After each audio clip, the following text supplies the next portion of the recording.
नमस्कार। जैसा कि आप सबको पता है कि IIHS KUK में एडमिशन के लिए ऑनलाइन फॉर्म निकल चुके हैं, तो उसी के बारे में इस वीडियो में आपको बताने वाला हूं कि आपको एडमिशन के लिए ऑनलाइन कैसे अप्लाई करना है ताकि आपको फॉर्म अप्लाई करने में किसी भी प्रकार की दिक्कत का सामना ना करना पड़े। तो दोस्तों, ये वेबसाइट है IIHS KUK की। इसका जो लिंक है iihsedukuk.in, ये ओपन करने के बाद आपको यहाँ पर ये लिंक दिखेगा एडमिशन 2026। जब आप इस लिंक पर क्लिक करेंगे तो एक नया वेब पेज ओपन होगा। इस नए वेब पेज पर आपको दिखेगा apply online for UG integrated programs. इस पर जब आप क्लिक करेंगे तो ये आपको रजिस्ट्रेशन के पोर्टल पर ले जाएगा। अगर आप ऑलरेडी रजिस्टर्ड हैं तो आप अपना यूज़र नेम और पासवर्ड एंटर करके लॉगिन करके अपना फॉर्म अप्लाई कर सकते हैं। ध्यान रहे, आपका जो ईमेल आईडी है वही आपका यूज़र नेम होने वाला है। अगर आप ऑलरेडी रजिस्टर्ड नहीं हैं तो आपको यहाँ पर रजिस्टर करना पड़ेगा। अगर आप हरियाणा से हैं तो हरियाणा स्टेट को सिलेक्ट करें, अदरवाइज आप अदर स्टेट पर क्लिक करके आगे बढ़ सकते हैं। अगर आपके पास आधार है तो यहाँ पर यस करके अपना आधार एंटर करें और अपना डेटा वेरीफाई करें। अदरवाइज आप नो करके भी अपनी डिटेल्स जो हैं एंटर करके रजिस्टर कर सकते हैं। मेरे केस में मैं हरियाणा स्टेट से हूँ तो मैं हरियाणा स्टेट को सिलेक्ट करूँगा और उसके बाद हमारे पास ऑप्शन मिलेंगे inter PPP ID, I forget my PPP ID, और तीसरा ऑप्शन इसमें है I do not have PPP ID। ये PPP ID आपकी फैमिली ID है। अगर आपके पास PPP ID है तो आप यहाँ पर अपनी फैमिली ID इंटर करके वेरीफाई पर क्लिक करेंगे। अगर आपके पास फैमिली ID है और आपको याद नहीं है तो उस केस में आप I forget my family ID पर क्लिक करके अपना आधार नंबर करके भी वेरीफाई कर सकते हैं। उसके बाद तीसरा ऑप्शन है I do not have family ID। इस पर क्लिक करेंगे तो आपसे पूछेगा क्या आपके पास आधार है। अगर है तो यस पे क्लिक करके आप अपना आधार नंबर एंटर करें और वेरीफाई कर सकते हैं। अगर आपके पास आधार नहीं है तो यहाँ पर नो करके आप अपनी डिटेल्स एंटर करके भी रजिस्टर कर सकते हैं। मेरे केस में मेरे पास फैमिली ID है तो मैं अपनी फैमिली ID इंटर करके इसके लिए रजिस्टर करने वाला हूँ। फैमिली ID एंटर करने के बाद आपके पास OTP जाएगा। जो आपकी फैमिली ID में आपका फ़ोन नंबर है उस पर ये OTP जाने वाला है। आपके फैमिली ID में रजिस्टर्ड फ़ोन नंबर पर OTP आने के बाद आप इसको यहाँ पर एंटर करेंगे और उसके बाद आप वेरीफाई पर क्लिक करेंगे। वेरीफाई पर क्लिक करने के बाद यहाँ पर शो करेगा वेरीफाइड और यहाँ पर आपको दिखेगा चूज फैमिली मेम्बर। आपको जिस भी फैमिली मेम्बर का फॉर्म अप्लाई करना है उसको आप यहाँ पर सिलेक्ट करेंगे और उसकी डिटेल्स यहाँ पर आपको दिख जाएंगी। उसके बाद आपको दिखेगा यहाँ पर सेंड OTP पर क्लिक करेंगे तो आपकी रजिस्टर्ड ईमेल ID पर OTP गया होगा। उस OTP को आप यहाँ पर एंटर करोगे। OTP एंटर करने के बाद आपको यहाँ पर कैप्चा दिखेगा। इस कैप्चा कोड को एंटर करके आपको यहाँ पर रजिस्टर पर क्लिक करना है। रजिस्टर पर क्लिक करने के बाद आपका रजिस्ट्रेशन सक्सेसफुली हो चुका है। यहाँ पर आपकी डिटेल्स शो करेगा, आपका नाम, आपकी ईमेल ID। आपको अपने फ़ोटो और सिग्नेचर यहाँ पर क्लिक करके अपलोड करने हैं। फ़ोटो और सिग्नेचर अपलोड करने के बाद आपको एडमिशन के लिंक यहाँ पर देखने को मिलेंगे। IIHS KUK में अप्लाई करना है तो आपको यहाँ पर दिखेगा IIHS एप्लीकेशन फॉर्म 2026-23। इस पर ही आपको क्लिक करना है और यहाँ पर आपको स्टार्ट एप्लीकेशन का ऑप्शन दिखेगा। यहाँ पर जब आप क्लिक करोगे आपका जो ऑनलाइन एप्लीकेशन फॉर्म है वो कुल मिलाकर 9 स्टेप्स में होने वाला है। ये सारे स्टेप्स आपको कंप्लीट करने के बाद ही आपका फॉर्म फाइनली सबमिट माना जाएगा। पहला स्टेप रहेगा इसमें गाइडलाइंस का, तो मैं आपको सजेस्ट करूँगा कि गाइडलाइंस को आप अच्छे से पढ़ लें ताकि आपको फॉर्म अप्लाई करते वक्त किसी भी प्रकार की दिक्कत ना आए या फिर आपका फॉर्म रिजेक्ट होने के चांसेस ना हो। तो गाइडलाइंस को पढ़ने के बाद मैं यहाँ पर सिलेक्ट करूँगा I have read understood and agree to the above guidelines. उसके बाद मैं नेक्स्ट पर क्लिक करूँगा। उसके बाद जो दूसरा स्टेप है वो है प्रोग्राम सिलेक्शन का। इस प्रोग्राम सिलेक्शन के स्टेप में आप कितने भी प्रोग्राम्स को सिलेक्ट कर सकते हैं। ध्यान रहे, जो जनरल कैटेगरी है उसके लिए जो पहले प्रोग्राम की फ़ीस रहेगी वो रहेगी 500 रुपये। उसके अलावा आप जितने भी प्रोग्राम्स को सिलेक्ट करते हैं उसकी फ़ीस आपकी इस पर प्रोग्राम 100 रुपये रहने वाली है। और जो रिजर्व्ड कैटेगरी हैं उसके लिए जो फ़ीस है वो रहेगी 125 रुपये पहले प्रोग्राम के लिए। उसके अलावा आप जितने भी प्रोग्राम को सिलेक्ट करते हैं उसकी फ़ीस पर प्रोग्राम ₹25 रहने वाली है। IIHS ने 2 प्रोग्राम जो है ADP कैटेगरी में लॉन्च कर दिए हैं। ADP का मतलब है यहाँ पर अप्रेंटिसशिप इमीडिएट डिग्री प्रोग्राम्स, यानी कि इस प्रोग्राम में आपके 3rd ईयर में अप्रेंटिसशिप रहने वाली है, जिसमें आपको पर मंथ 12,000 प्लस का स्टाइपेंड मिलने वाला है। उसके अलावा 2 प्रोग्राम यहाँ पर इंटीग्रेटेड प्रोग्राम्स भी हैं।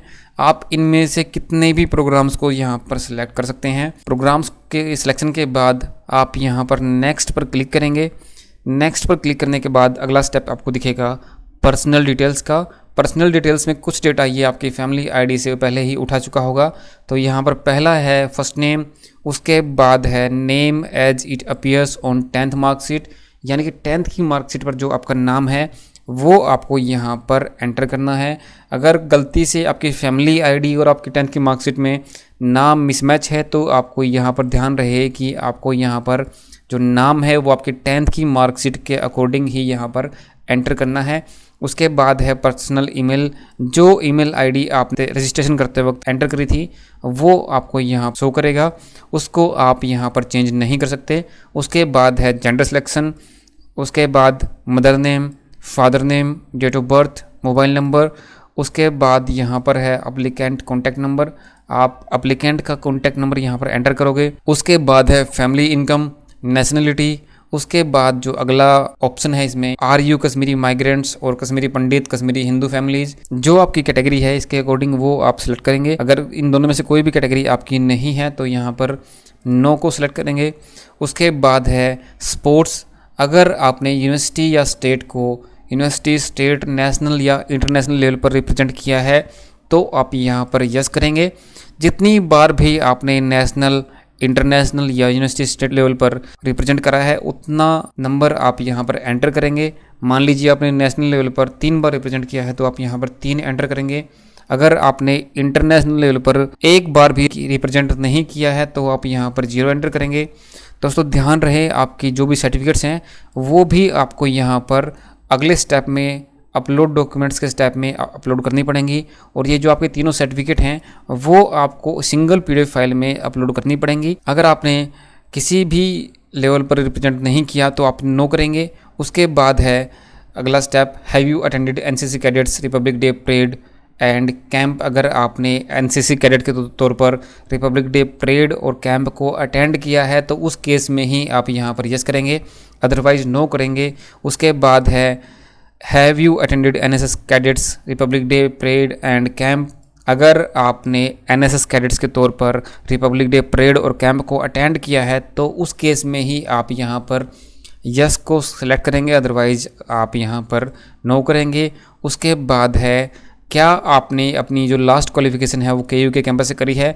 KUK कैंपस से यहाँ पर मतलब है आपने क्या वो यूनिवर्सिटी सीनियर मॉडल स्कूल से करी है। इसमें मिनिमम जो रिक्वायरमेंट है वो आपकी 2 साल की है। अगर 2 साल से कम है तो आपको यहाँ पर नो करना है, अगर 2 साल या उससे ज़्यादा है तो ही आपको यहाँ पर यस करना है। और जितने साल आपने यूनिवर्सिटी सीनियर मॉडल स्कूल से पढ़ाई करी है वो नंबर आपको यहाँ पर एंटर करना है।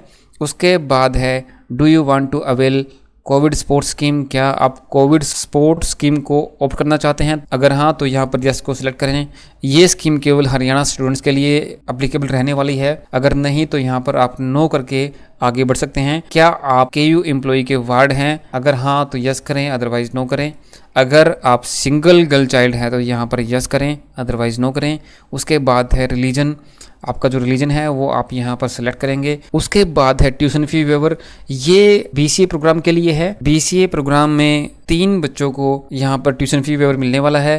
उसकी कंडीशन ये रहेगी कि अगर आपकी फैमिली इनकम 8 लाख से कम है तो ही आप इस ऑप्शन को सिलेक्ट कर सकते हैं। यूनिवर्सिटी कॉलेज में IIHS में BCA के 2 प्रोग्राम चल रहे हैं जिसमें 3-3 स्टूडेंट्स को ट्यूशन फी वेवर मिलने वाली है। उसके बाद है एड्रेस, आपका जो एड्रेस है ये आपकी फैमिली आईडी से पहले ही उठा चुका होगा। अगर कुछ करेक्शंस हैं तो आप वहाँ पर कर सकते हैं। अगर आपका जो परमानेंट और करंट एड्रेस सेम है तो आप यहाँ पर यस कीजिए, अगर सेम नहीं है तो यहाँ पर आप नो करके आगे बढ़ सकते हैं। उसके बाद अगला स्टेप है वेटेज क्वेश्चन का। जो वेटेज है यहाँ पर आपको मैक्सिमम 10 मार्क्स की मिलने वाली है। अगर आप नेशनल टैलेंट अवार्ड के रिसिपिएंट्स हैं फ्रॉम NCERT तो आपको यहाँ पर 5 मार्क्स मिलने वाले हैं। आपने 10th और 12th फर्स्ट डिवीजन में पास करी है तो भी आपको यहाँ पर 5 मार्क्स मिलने वाले हैं। अगर आपके पास एनसीसी का बी सर्टिफिकेट है तो आपको यहाँ पर 3 मार्क्स मिलेंगे। अगर आपके पास एनसीसी का सी सर्टिफिकेट है तो आपको यहाँ पर 5 मार्क्स मिलने वाले हैं।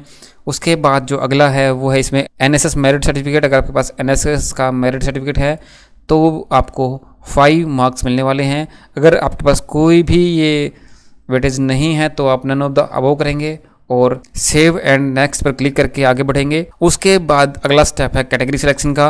आपकी जो कैटेगरी है वो आप यहाँ पर सिलेक्ट करेंगे और उसके बाद यहाँ पर सब कैटेगरी का ऑप्शन भी यहाँ पर दिया गया है। डिपेंडेंट और freedom fighter, differently abled, ex serviceman, इनमें से कोई भी कैटेगरी आपकी है तो आप उसको सिलेक्ट कर सकते हैं। अगर आपकी कोई भी कैटेगरी इसमें नहीं है तो आप सेव एंड नेक्स्ट पर क्लिक करेंगे और आगे बढ़ेंगे। उसके बाद है एजुकेशन हिस्ट्री। इसमें आपकी 10th और 12th की क्वालिफ़िकेशन के बारे में पूछने वाला है। तो पहले यहाँ पर 12th की मैं आपको दिखा देता हूँ। पहले है यहाँ पर लेवल, ये आपको यहाँ पर सिलेक्ट करना पड़ेगा। उसके बाद है बोर्ड, आपने कौन से बोर्ड से करी है, हरियाणा बोर्ड से करी है, सीबीएसई से करी है या किसी दूसरे बोर्ड से करी है तो आप यहाँ पर अदर करके उस बोर्ड का नाम एंटर करेंगे। अदरवाइज़ आपने हरियाणा बोर्ड या सीबीएसई से करी है तो उसको सिलेक्ट करके अपना रोल नंबर एंटर करेंगे, ईयर ऑफ पासिंग का एंटर करेंगे। स्ट्रीम आपकी क्या है 12th में, साइंस, कॉमर्स या फिर आर्ट्स, वो आप यहाँ पर सिलेक्ट करके आगे बढ़ेंगे। आपका जो स्कूल का नाम है वो आपको यहाँ पर एंटर करना है। आपका जो प्लेस है स्कूल का वो आपको यहाँ पर एंटर करना है। उसके बाद है मार्किंग स्कीम, परसेंटेज है या फिर सीजीपीए है, वो यहाँ पर आपको सिलेक्ट करनी है। यहाँ पर मैंने एग्जांपल के लिए आपको परसेंटेज सिस्टम दिखाया है। ऑप्टेंड मार्क्स, आपने कितने मार्क्स ऑप्टेंड किए, टोटल मार्क्स कितने थे, परसेंटेज यहाँ पर ऑटोमेटिकली यहाँ पर ये शो कर देगा। जब आप ऑप्टेंड और टोटल मार्क्स की एंट्री करेंगे उसके बाद परसेंटेज ये यहाँ पर अपने आप ही शो करने वाला है। उसके बाद डिटेल 2 है। इसमें अगर आपने पहले 12th की डिटेल्स फिल करी हैं तो यहाँ पर आपको 10th की फिल करनी पड़ेंगी।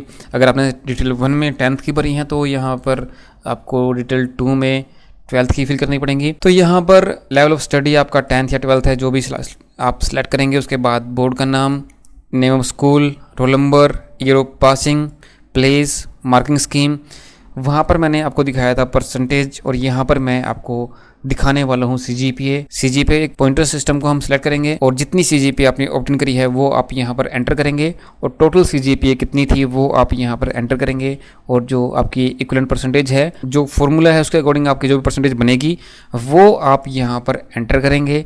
ध्यान रहे जो आप परसेंटेज कैलकुलेशन का फॉर्मूला है फ्रॉम सीजीपीए टू परसेंटेज, उसका डॉक्यूमेंट भी आपको आगे चलकर अपलोड करना पड़ेगा। डिटेल्स फिल करने के बाद आप सेव एंड नेक्स्ट पर क्लिक करेंगे। सेव एंड नेक्स्ट पर क्लिक करने के बाद अगला स्टेप आपको यहाँ पर दिखेगा अपलोड डॉक्यूमेंट्स का। आपको यहाँ पर 10th की मार्कशीट, उसके अलावा सीजीपीए कन्वर्जन फॉर्मूला, उसका डॉक्यूमेंट भी आपको यहाँ पर अपलोड करना पड़ेगा। दोस्तों ध्यान रहे जो आपको डॉक्यूमेंट अपलोड करने हैं वो पीएनजी, जेपीजी या पीडीएफ फाइल में ही होने चाहिए और जो इसका मैक्सिमम साइज है सिंगल फाइल का वो 1 MB से ज़्यादा नहीं हो सकता। उसके बाद 12th की मार्कशीट, कैटेगरी के सर्टिफिकेट, अगर आपकी कोई सब कैटेगरी थी तो उसका डॉक्यूमेंट भी आपको यहाँ पर अपलोड करना पड़ेगा। उसके बाद है income certificate, KU school certificate, income certificate for tuition fee waiver, Aadhaar card, सारे अप्लीकेबल डॉक्यूमेंट आप अपलोड करने के बाद यहाँ पर नेक्स्ट पर क्लिक करेंगे। नेक्स्ट पर क्लिक करने के बाद यहाँ पर आपको दिखेगा डिक्लेरेशंस का। डिक्लेरेशन पढ़ने के बाद आप सिलेक्ट करेंगे I have read, understood and agree to all the above statements और उसके बाद आप नेक्स्ट पर क्लिक करेंगे। उसके बाद अगला जो स्टेप रहेगा आपका वो रिव्यू एंड सबमिट का रहेगा। यहाँ पर आप अपनी डिटेल्स को, अपने फॉर्म को रिव्यू कर सकते हैं। अगर उसमें कुछ करेक्शंस हैं तो आप करेक्शंस के लिए प्रीवियस बटन पर क्लिक करके पीछे जाकर जो भी करेक्शन आपको रिक्वायर्ड है वो आप करेक्शन इसमें कर सकते हैं।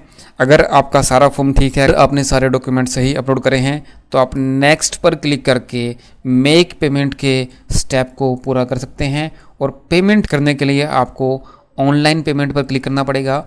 उसके बाद ऑनलाइन पेमेंट के लिए आपको 3 ऑप्शन यहाँ पर मिलने वाले हैं। अगर आपको यूपीआई से पेमेंट करनी है तो आप ईजी पे वाले ऑप्शन से प्रोसीड टू ऑनलाइन पेमेंट पर क्लिक करके ही यूपीआई से पेमेंट कर सकते हैं। बाकी जो आपको 2 ऑप्शन एक्सिस बैंक और एसबीआई ई पे के दिख रहे हैं उसमें आपको यूपीआई का ऑप्शन नहीं मिलेगा, वहां पर आपको नेट बैंकिंग से ही पेमेंट करनी पड़ेगी। पेमेंट करने के बाद आप सबमिट करेंगे और आपका फॉर्म फाइनली सबमिट हो चुका होगा। और फॉर्म सबमिट करने के बाद फॉर्म को मॉडिफाई नहीं कर सकते, और फी पेमेंट करने के बाद आपका जो फॉर्म है वो यहाँ पर शो करेगा, your application form is submitted successfully, और जो भी प्रोग्राम आपने सेलेक्ट किए थे उनके नाम यहाँ पर शो करेगा। मैंने यहाँ पर पेमेंट नहीं की है तो यहाँ पर application payment is pending show कर रहा है।